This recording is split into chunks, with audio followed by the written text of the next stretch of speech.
아멘. 예, 은혜로운 찬양 감사합니다. 우리 기도하고 하나님 말씀 듣겠습니다. 아버지 하나님, 우리가 부족하고 연약한 자들이지만 늘 하나님의 은혜로 우리를 채우시고 인도해 주시고 또 은혜로 이끌어 주심을 믿고 감사드립니다. 하나님, 이 시간에도 우리가 말씀을 들을 때에 그 은혜가 우리 가운데 풍성하게 임하게 되어서 우리가 주의 능력을 공급받게 하시고 다시 우리 가운데 소망으로 일어서게 되도록 성령께서 역사하여 주시옵소서. 예수님 거룩하신 이름으로 기도하옵나이다. 아멘. 예, 건물이 완공되는 것하고 또 완성되는 것을 우리가 구분해 볼 수 있습니다. 예를 들면 하나님이 흙으로 사람을 만들었습니다. 완공된 것입니다. 어떤 면에서 완공된 것인데, 하지만 아직 사람은 아닙니다. 하나님이 그 코에 생기를 불어 넣었을 때 생명이 되었다 했는데, 이제 사람이 그제서야 사람이 되었다는 말입니다. 어떤 면에서 완성된 것이죠. 건축에서 공사가 다 끝나는 것을 완공이라 그렇게 말합니다. 하지만 그 건물이 비로소 그 목적대로 살아나는 순간은 따로 있습니다. 예를 들어 본다면은 아주 웅장한 콘서트홀을 건축해서 완공이 되었다고 하면은 내부와 외부의 공사가 다 끝이 났습니다. 인테리어도 했고 필요한 시설과 기구와 장비들이 다 갖추어졌습니다. 하지만 그 건물이 완성되었다라고 하려고 하면은 그곳에서 콘서트가 열려야 합니다. 콘서트홀에서 첫 음이 연주가 될 때에 그야말로 그 건물은 이제 콘서트홀이 되는 것입니다. 자, 우리 교회도 다음 주일이면 이제 새 예배당에서 예배를 드리게 됩니다. 우리는 지금까지도 계속해서 부족함 없이 예배를 드려왔습니다. 그래서 새 예배당에서 예배를 드린다고 해서 크게 달라지는 것은 아닐 겁니다. 예배 드리는 환경이나 이런 것들이 조금은 달라지기는 하겠지만은 우리는 곧 거기에 익숙하게 되겠지요. 그렇지만은 우리가 기다리고 기도했던 것처럼 우리가 새 예배당에서 예배를 드린다 하는 것은 분명히 의미가 있습니다. 예를 들어서 우리가 고급 아파트를 구입해서 이제 새 집으로 이사를 한다고 생각해 봅시다. 근데 이사하면서 옛날에 우리가 가지고 있던 뭐 에어컨이나 선풍기 같은 것들을 그것들을 다 가져갔는데 이사해서 들어가 보니까 그 집에는 이미 시스템 에어컨이 다 되어 있었습니다. 그래서 그런 것들은 소용이 없게 되는 거죠. 또 낡은 소파를 가지고 갔는데 집 인테리어하고 너무 어울리지 않는 겁니다. 만약에 그렇게 되면 어떻게 해야 됩니까? 예, 그런 것들은 버려야 되죠. 그리고 새 집에 맞춰서 다른 것들을 또 장만해야 될 것입니다. 자, 여러분, 우리 신앙에는 혹시 이런 게 없는가 싶어서 말씀을 드린 겁니다. 그동안 교회 건축 때문에 우리가 예배 드리는 일이 사실 많이 여러분까지 올라오시고 내려가시는데도 참 많이 불편했고요. 이런저런 예배에 제약이 사실은 있었습니다. 그래서 여러 공간에서 각 방에서 핸드폰으로 이렇게 방송으로 예배 드려야 했고 또 가정에서 온라인으로 예배 드리는 분들도 그렇게 많았습니다. 그렇지만 이제부터는 다 교회에 오셔서 새 예배당에서 그렇게 예배를 드려야 합니다. 그동안 우리는 그 3년 동안 코로나 팬데믹을 지나왔고 그리고 그것이 끝나고 거의 사실은 곧바로 이제 건축의 모드로 해서 건축이 시작이 되었거든요. 그래서 예배도 사역도 교회 일상도 임시적이었던 것들이 참 많이 있었습니다. 그런데 이제는 우리가 그런 것들을 회복을 해야 합니다. 그런데 이전으로 회복하는 그 정도가 아니라 우리는 참 예배를 우리가 찾아갔으면 합니다.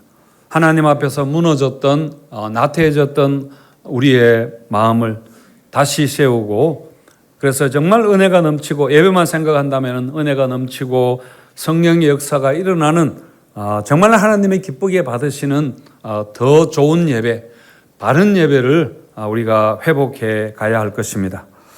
자, 오늘 본문 말씀은 역대하 5장 말씀인데 솔로몬이 예루살렘 성전을 완공한 후에 언약궤를 그 성전에 모셔드리는 그것에 관한 말씀입니다.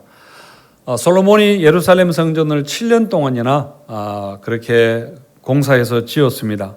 이제 공사는 다 끝났는데 아직 중요한 한 가지가 남았는데 그게 뭐냐면은 언약궤가 그 성전에 들어와야 했습니다.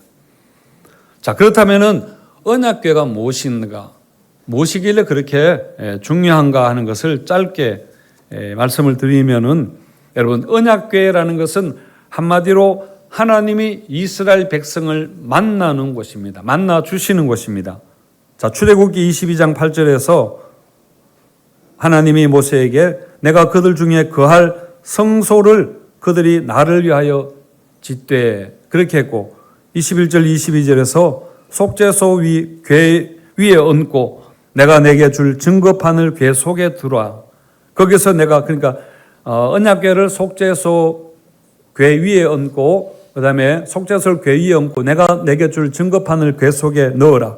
거기서 내가 너와 만나고 속죄소 위 그 증거 궤 위에 있는 두 그룹 사이에서 내가 이스라엘 자손을 위하여 내게 명령할 모든 일을 내게 이르리라. 그렇게 했습니다. 이스라엘 백성들이 광야에 있을 때에 하나님이 모세에게 성막을 짓게 하시고 그 성막 안에 그 뭡니까? 언약궤를 두게 하셨는데 거기서 하나님이 이스라엘 백성들을 만나 주셨습니다. 자, 언약궤 안에는 세 가지 물건이 들어 있습니다. 무엇인가요? 십계명을 적은 두 돌판과 만나를 담은 항아리, 그리고 아론의 지팡이가 거기에 들어 있었습니다. 하지만 솔로몬이 지금 언약궤를 예루살렘 성전에 드릴 때, 지금은 다윗성에 있는데 그것을 모셔 드릴 때는 만나 항아리와 아론의 지팡이는 없었습니다. 자, 10절에 보시면은 궤 안에는 두 돌판 외에 아무것도 없으니 두 가지가 없었다는 것이죠. 하지만 여러분, 무엇이 없어졌는가 하는 것보다 중요한 것은 무엇이 여전히 남아 있는가 하는 것입니다.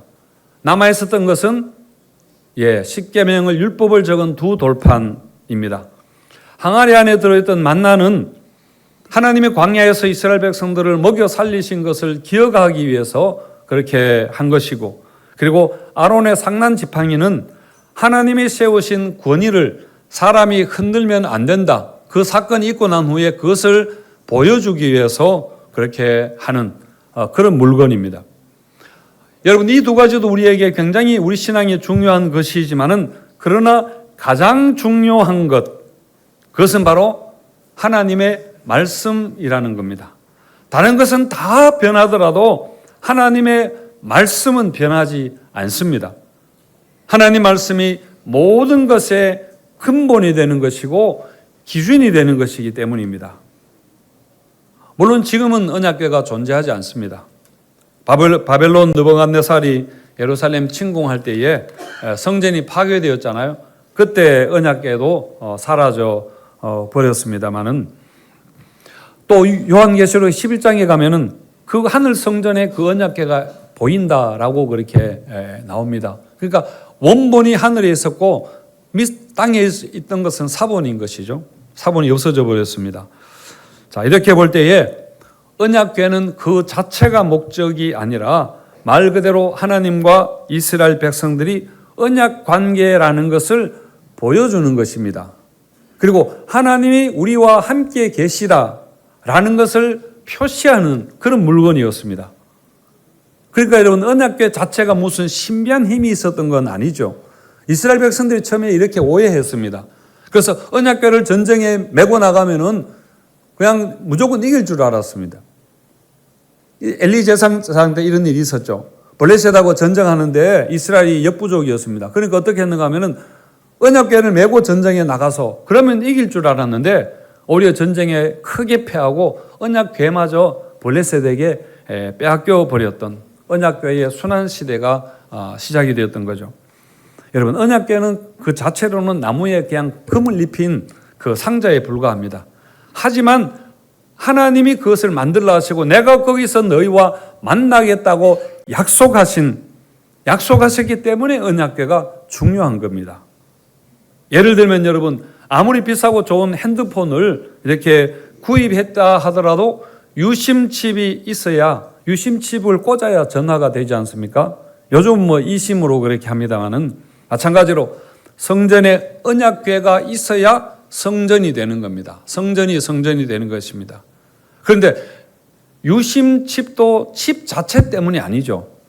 여러분, 통신사가 연결을 허락했기 때문에 유심칩을 통해서 핸드폰이 작동을 하는 것과 같은 겁니다.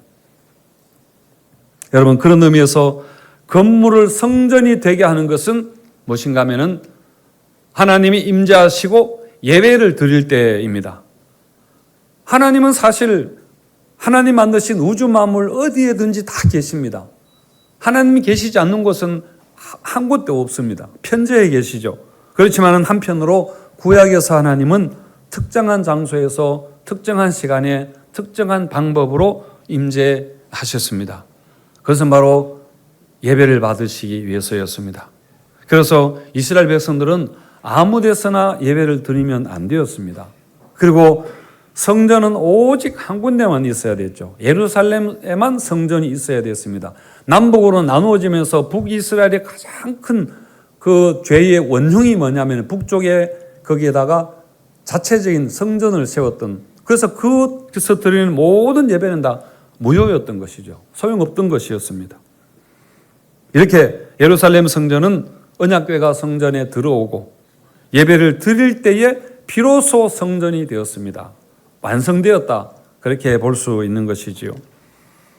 그래서 솔로몬이 성전을 완공한 후에 가장 먼저 했던 일이 언약궤를 올리는 것이었습니다. 언약궤를 옮기는 일이었는데 그것은 바로 하나님을 성전에 모시기 위해서, 하나님을 예배하기 위해서 그렇게 했습니다. 이렇게 언약궤가 성전에 들어올 때에 정말 하나님이 이렇게 임재하시게 되었으니까 찬양대가 찬양을 불렀는데 우리 12절과 13절 같이 읽겠습니다. 시작. 노래하는 레위 사람과 아삽 다 세마포를 입고 제단 동쪽에 서서 재금과 비파와 수금을 잡고 또 나팔 부는 제사장 120명이 함께 서 있다가 나팔 부는 자와 노래하는 자들이 일제히 소리를 내어 여호와를 찬송하며 감사하는데 나팔 불고 재금치고 모든 악기를 울리며 소리를 높여 여호와를 찬송하여 이르되 선하시도다 그의 자비하심이 영원히 있도다 하며 그때에 여호와의 전에 구름이 가득한지라. 그러니까 아삽과 해만과 여두둔이 이끄는 찬양대가 찬양을 부르고 120명의 제사장들이 나팔을 불었습니다. 그러면 모든 악기를 다 5만 악기를 동원해서 연주하면서 소리를 높여서 웅장하게 하나님을 찬송했습니다.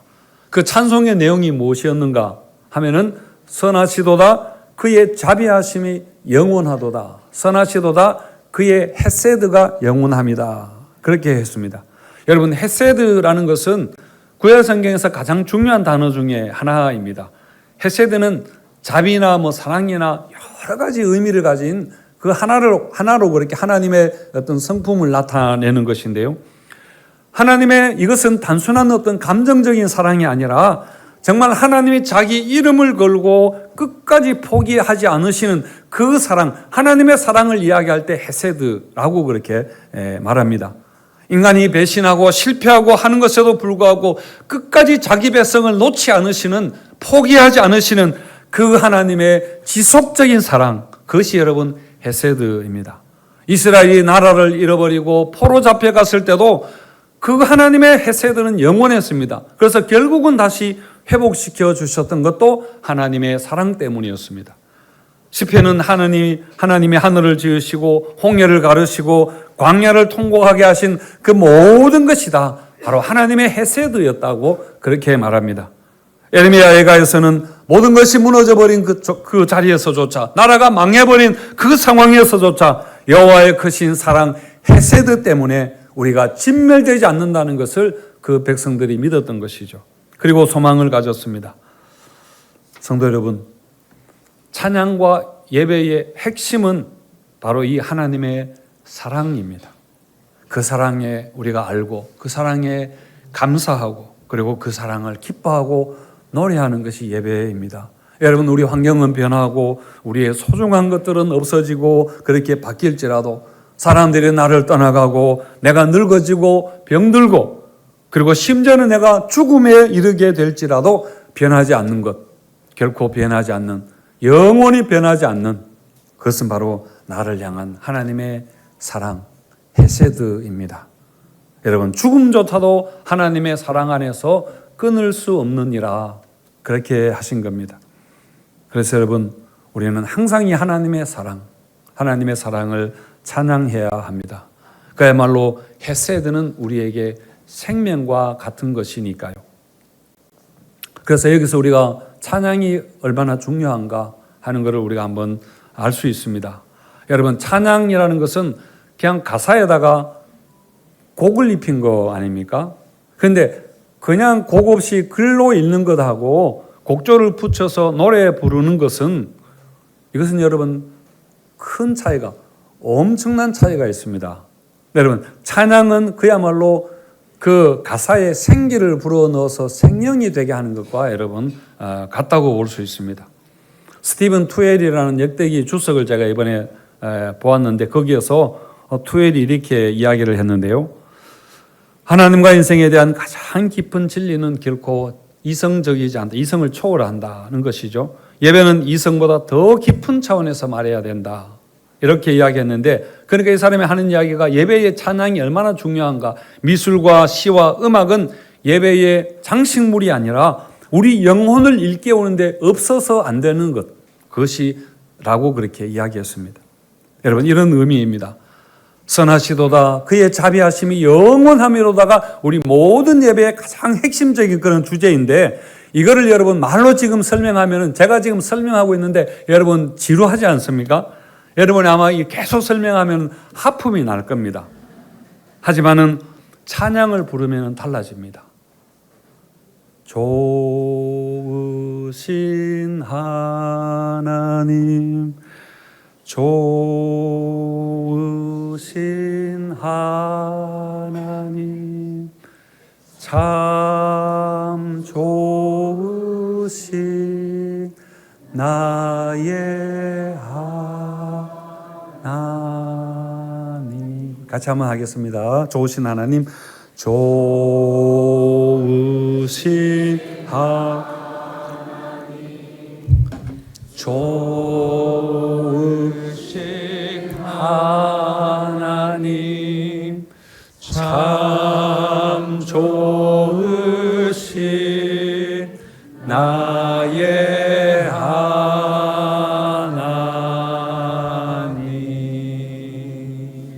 예, 찬양하니까 다 이렇게 깨잖아요.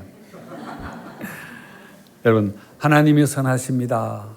하나님은 사랑이십니다. 몇 페이지에 걸쳐서 논문처럼 그렇게 설명하는 것보다 찬양을 한번 부르는 게 훨씬 더 여러분 은혜가 됩니다. 찬양은 사람의 언어가 도달하지 못하는 곳을 뚫고 들어가는 것이 바로 여러분 찬양이거든요. 여러분, 아까 불렀던 이 찬양은 그냥 좋으신 하나님을 3번 반복하는 게 여러분 전부입니다. 그렇지만은 짧지만은 참 은혜가 여러분 되지 않습니까? 첫 번째 부를 때는 우리가 가사를 머리로 인지합니다. 그러나 두 번째 좋으신 하나님을 부를 때는 우리가 가슴으로 그 가사를 느끼게 되는 거죠. 그리고 세 번째 부를 때는 같은 가사를 부르지만은 이제는 전 인격이 움직여서 그 찬양 속으로 우리가 하나님의 사랑을 고백하게 되고, 거기에서 우리가 하나님 열려서, 우리 마음이 열려서 하나님을 만나게 되는 역사가 일어납니다. 그래서 여러분, 찬송가가 대부분 보면 다 가사도 그렇고 곡도 그렇고 반복이 많이 나오는 게 여러분 바로 이런 이유로 그렇게 만들어진 겁니다. 우리가 시편 136편 말씀을 보더라도 여러분 거기에 보면은 그 인자하심이 영원함이로다가 계속 반복되어 그렇게 매절마다 나오지 않습니까? 26절까지 반복이 됩니다. 그런데 한 절 한 절 반복이 되면서 점점 깊어지고 여러분 우리 마음이 움직이기 시작합니다. 그러다가 10절 정도 여호와의 인자하심이 영원함이로다. 그렇게 하게 되면은 그때 우리 마음에 눈물이 맺히게 되고 20절을 넘어가면은 우리는 정말 그 앞에서 하나님 앞에서 우리가 엎드리게 되는 겁니다. 여러분 그런 점에서 투엘이 이야기했던 하나님과 인생에 대한 가장 깊은 진리는 이성적이지 않다. 이성을 넘어서 그렇게 있다라고 말한 거죠. 여러분 영화나 드라마에서 주제곡이나 배경음악이 굉장히 중요하지 않습니까? 그 한 장면을 살려내는 것은 사실은 배우자 연기이기도 하지만은 연기를 살리는 게 바로 여러분 음악입니다. 마찬가지로 예배에도 음악이 매우 중요하지만은 그러나 예배에서 찬양이 중요하다고 하는 것은 단지 영화에서처럼 분위기를 만들거나 여러분 장식이나 배경음악 정도로 그렇게 중요하다는 것은 여러분 결코 아닙니다. 찬양은 무언가를 보조적으로 돕는 것이 아니라 찬양은 여러분 무언가를 만들어내는 것입니다. 역대기가 말하는 찬양 음악은 결국 부수적인 장식이나 배경 음악이 아니라 이것은 여러분 사건입니다. 찬양은 사건이 일어나는 그 시간이라는 이야기입니다. 뭐 사건이 뭔가 예를 들어 본다면은 형제와 자매가 만나서 서로 이렇게 악수하면서 만나서 반갑습니다 하면 그냥 인사이죠. 그냥 아무것도 아닙니다. 하지만 어느 날 두 사람이 이렇게 나란히 걷다가 우리 형제가 자매의 손을 잡았다면 여러분 이건 사건입니다. 이때부터 이제 관계를 새롭게 만드는 사건이 일어나는 것이죠. 여러분 찬양이 그렇습니다. 찬양은 하나님과의 관계 안으로 들어가는 것입니다. 하나님의 손을 잡는 사건이 일어나는 시간입니다. 여러분 찬양 가운데 우리가 하나님을 만나게 되고 거기서 회개가 일어나게 되고 회심이 일어나게 되고 그 찬양 예배를 통해서 우리 인생이 바뀌어지는 것입니다. 그래서 여러분 찬양 없는 예배는 문을 열지 않고 방 안으로 들어가려는 것과 하나님의 세계로 들어가려는 것과 여러분 같은 것입니다. 여러분 우리가 세배당에 들어가면은 우리가 해야 될 가장 중요한 일, 그것은 여러분 자랑이 아니라 우리가 찬양입니다. 우리가 이런 예배당을 지었습니다 라고 그렇게 하는 것이 아니라 하나님은 선하시며 그 인자하심이 영원합니다 라고 우리가 찬양을 해야 될 것입니다. 그 찬양 가운데 하나님이 임재하셔서 우리의 굳어있는 마음들 그렇게 다시 녹아지고 우리의 막혀있던 눈물이 터지게 되고 우리 삶의 짐이 벗겨지게 되고 우리의 임시적으로 드렸던 그 모든 예배가 정말 간절한 마음으로 다시 그렇게 살아나게 되고 그 예배 가운데 우리가 정말 은혜와 힘을 얻게 되고 평화와 안식이 있게 될 것입니다. 여러분 상한 마음 치유되고 지친 영혼이 힘을 얻는 그런 은혜가 예배를 통해 있게 되시기를 축원드립니다. 이렇게 찬양하며 예배할 때에 여러분 놀라운 일이 일어납니다. 자, 우리 13절, 14절 함께 읽어보겠습니다. 시작. 나팔 부는 자와 노래하는 자들이 여호와를 찬양하며 감사하는데 나팔 불고 재금치고 모든 악기를 울리며 소리를 높여 여호와를 찬송하여 이르되 선하시도다 그의 자비하심이 영원히 있도다 하며 그때에 여호와의 전에 구름이 가득한지라 제사장들이 그 구름으로 말미암아 능히 서서 섬기지 못하였으니 이는 여호와의 영광이 그 하나님의 전에 가득함이었더라. 찬양할 때 예배할 때에 하나님의 영광이 그 전에 가득했다.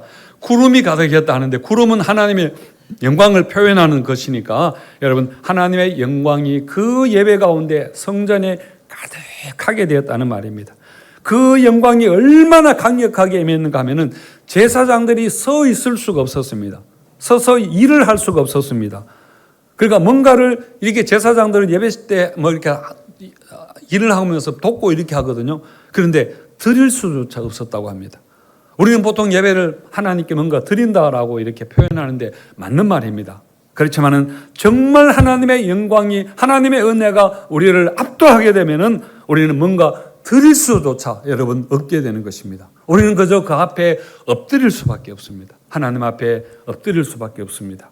다니엘도 환상 중에 인자 같은 분을 만나게 되었는데 그때 다니엘은 내 몸에 힘이 다 빠지게 되고 내가 엎드려져 잠이 든 것 같았다.